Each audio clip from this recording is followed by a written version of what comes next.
And welcome back to this July 17th, 2013, Wednesday night edition of InfoWars Nightly News. I want to thank all the viewers and subscribers out there that make so much of this possible. And I would also like to encourage all people out there watching on YouTube later to be sure and pass this very important presentation and film premiere on to your friends and family. Because the film makers have done so much work. We've done a lot of work here at InfoWars as well to help bring you this information, because knowledge is power, and we're wanting to build a free society. Now, I was interviewed probably, 6 months ago for the film State of Mind.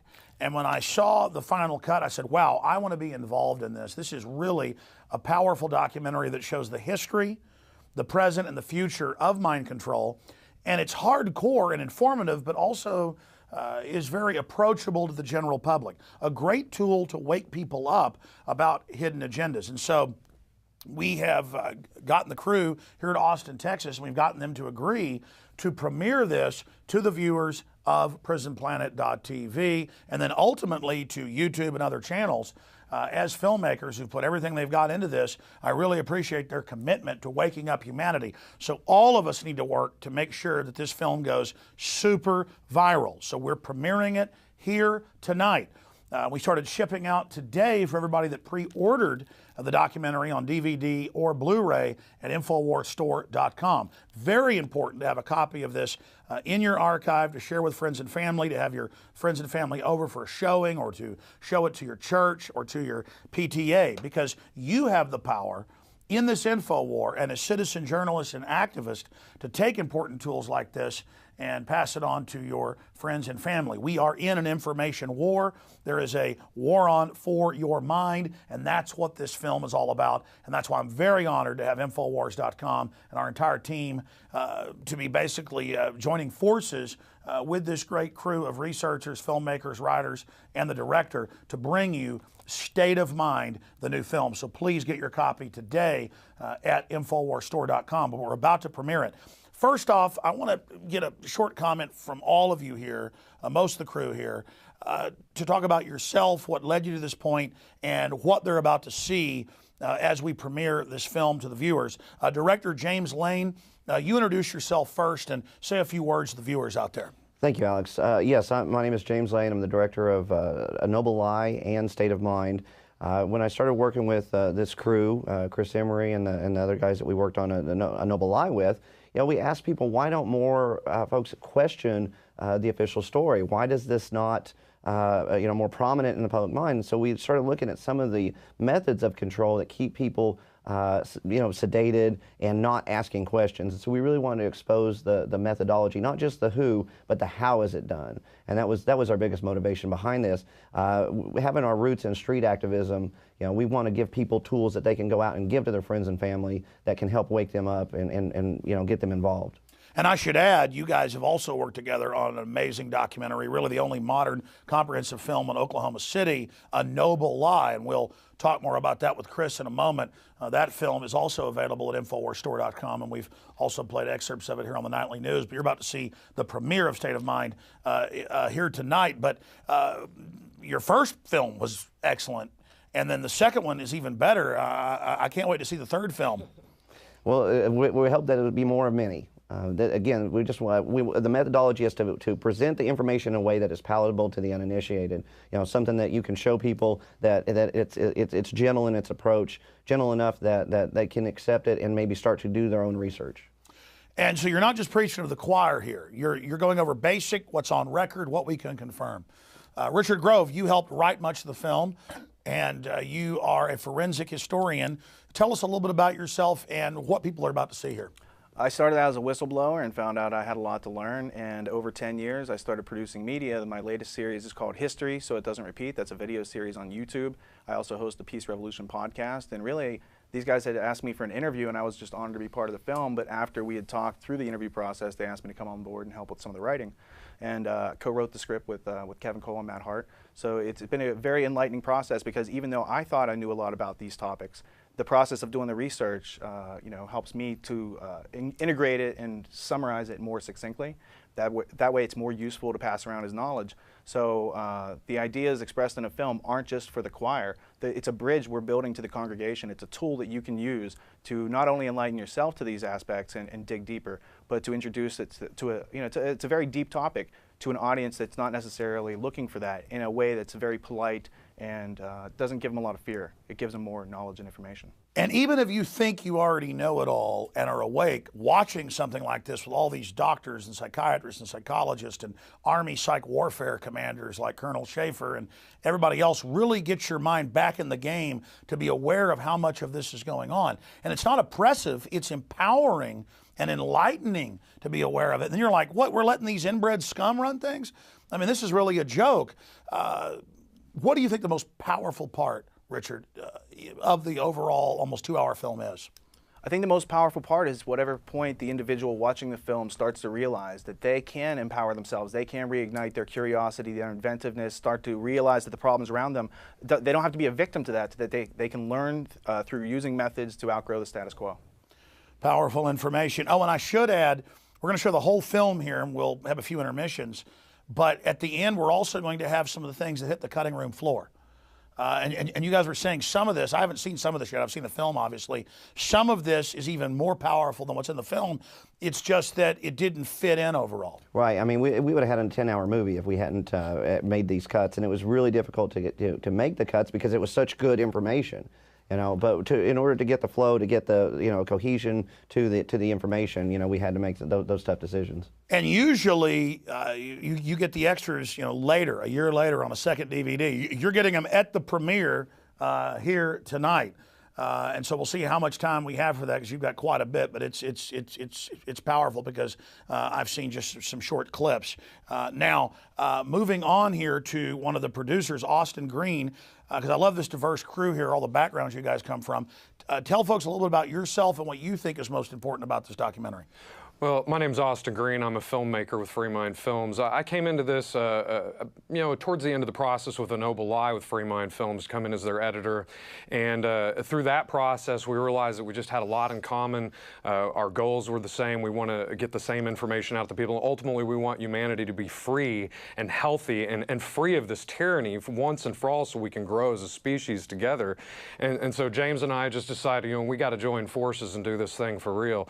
And, going into State of Mind through this whole process, it's just solidified what we already knew, that this is what our destiny is, and we want to just continue bringing the information to people and get the information out there as best way we can, but at the same time do it in a way to where people aren't turned off by the information so much so that they're not even willing to give it a chance and show their family. And so we had to make a lot of tough calls about the information to cut from this film because some of it may have been a little too much for the uninitiated, and it's always a tough call to make, but we did our best. We've done a great job. As a veteran, because we've talked off air some before, thinking you're fighting for America and then finding out most of its globalist operations, does it feel good now to know that you 100% are fighting for humanity, period? I don't want to put words in your mouth, but we've talked privately before. What is the contrast between being a veteran now and, do you realize, from my perspective, that you're really fighting for humanity now? Well, when you're in the military, that's what they tell you, is that you're fighting for humanity, you're fighting for freedom, and you buy into it. You drink the Kool-Aid like everyone else, and you think that that's what you're doing, and then ultimately you realize there's a lot of hypocrisy going on, a lot of corruption going on, and that's why I got out after my first tour, was because I wanted to do something that I felt was more personally rewarding, and, going to film school, hoping that someday I would get a chance to do something like this. What an evil individual. I know. Oh, right? My gosh, you wanted to, wow, that's horrible. And then pick people you wanted to work with, not be forced in with them. That's absolutely. Terrible. And I think that the result of that speaks for itself. What we've been able to accomplish with so little, it just goes to show everyone out there, you're just like me, you're just like James and Richard and Chris here.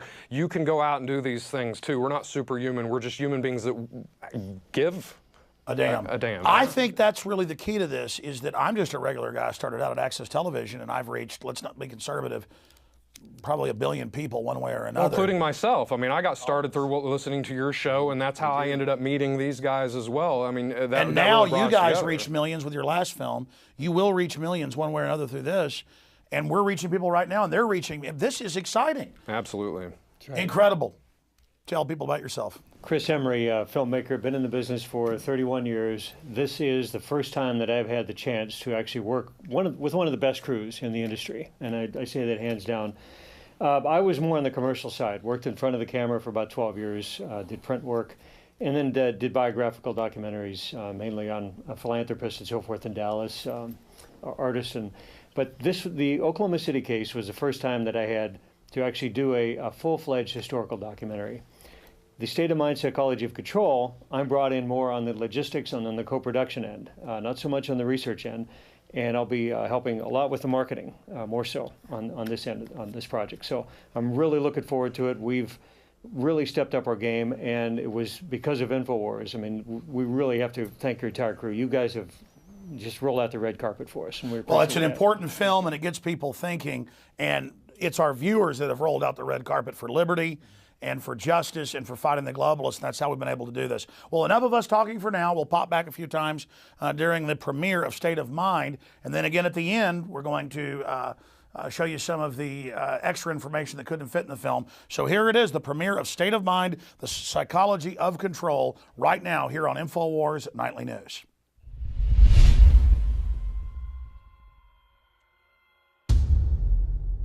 Secure your copy today at Infowars.com.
If you don't submit to control, if you're a radical, you're less likely to be loved. You're not fitting in with society. You're viewed as an outsider. So there's a lot of social prohibitions about the outsider and the person who's going to upset things. From the time we're very young, we're taught to, worship authority basically because that's our key to survival as young children. But as adults, we never go through the rites of passage that tell us how to methodically think for ourselves, and thus we're always in a state of extended adolescence. Well, we take all this stuff, whether it's the television or it's the enculturation, the schoolyards, the teachers, we take this whole system, we put it into our unconscious mind. And it is the GIGO that comes out, garbage in, garbage out. We simply, in that computer language, have harnessed our own power by accepting all these beliefs as though they are factual, whether it's the flat earth of Columbus, or it's the idea that I'm not good enough to be or to do something I've dreamed to do. To the degree that the individual loses a sense of what freedom really means for himself, mind control is working. This is the constant battle and the struggle. What does my freedom mean to me? What is it? How deep does it go? How far-reaching is it? Individuals come already with their rights. They're born with their rights. They're inherent. They're hardwired. They're hardware. It's tragic. They've lost their sense of the importance of the individual, each individual. We're not animals. We're individuals. We're created in the image of God. And so what you have is everybody's born into this control structure. Everybody's born into authority. Everyone's born into this situation. But just because you have an authority making decisions for you at some point when you're very young, too young to take care of yourself, doesn't mean you should always cater to authority your whole life. Fatalism, defeatism, what Bob Morley called mental slavery. That's was a huge thing that he would sing about. How do we emancipate ourselves from mental slavery? Have we moved to that point of such slavery that we're too far gone?